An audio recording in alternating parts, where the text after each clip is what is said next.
So, ito na nga mga trops, na invite tayo na mag-tour ng tennis dito sa Ascot Makati Hotel. So, ito, papasok na ako sa loob ng hotel. So, ito, kakaakit ko lang sa elevator, 6th floor. Pagka-akit ko, nag-CR muna ako. Ito, nag-alakad ako itong mga trops. Medyo maganda yung video dito mga trops, nakakatuwa. Kaso nga, nakakailang mag-video kasi baka masita tayo mga trops. So, ito. Pagkatapos ko galing Cagayan may labing huli nakita. Papasok na ako sa mismong tennis court. So, ito, open sesame. Push. Ito, second. Open sesame. Push. Here we go. Papalapit na tayo ng papalapit. Ayun, ang ganda ng video, no? Parang sa parang sa ba yun? Kung saan ba yun? Parang familiar sa inyo. Ito na, tennis court na ito mga trops. So, ito, papasok na tayo. Ang unang bubungan sa inyo pagkapasok nyo dito. Sa rooftop yan, 6th floor. Itong basketball court. Tapos, sa kabila, doon may naglalaro. Ito yung tennis court. Yung surface ng tennis court, mga trops, siya? Ito, synthetic grass court. Parang siyang carpet. So, ayan, nagtuturo na ako mga drops.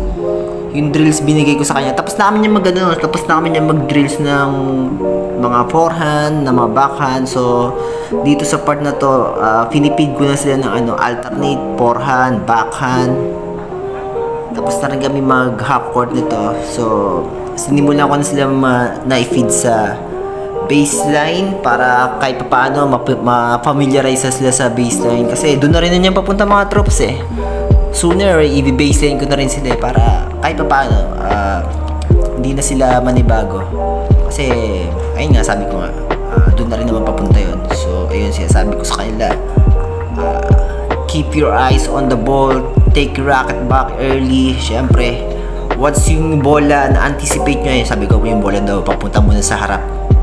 Once yung bola, na-anticipate mo na papunta sa forehand o backhand, backswing ka na agad, sabi ko mga drops. Tapos, ayun, ang pinapamaster ko sa kanila yung bola, hanggat maaari, sa center palagi ng string, either forehand or backhand. Tapos, dito muna sa tapat nila. Kasi mag-umpisa yung, bago mag-umpisa yung match, mag-rally muna kayo, magbabalikan muna kayo mga drops eh. So, ayan mga drops, babalikan mo sila. Imagine, kasi maganda yung yung alternate forehand and backhand kasi bukod sa na-practice yung change grip, na-practice din yung yung kagad yung yung height ng ball sa net, parang yung semi nag-rally sila. Ayun mga tropa.